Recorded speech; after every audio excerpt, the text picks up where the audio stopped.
Mwiriwe neza.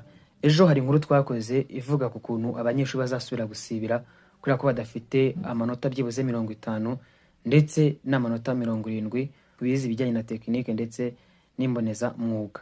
Mu gihe abafite munsi ya 50 kubize ubumenyi rusange nabo bagomba gusibira. Ndagira ngo soreho akantu gatoya kubize amasomo ajyanye na tekinike ndetse n'imboneza mwuga.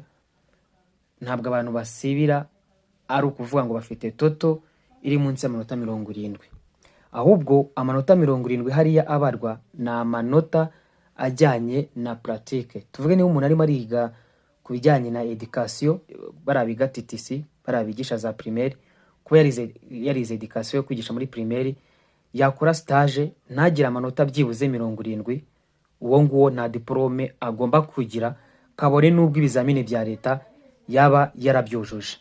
Reka nze nkwereke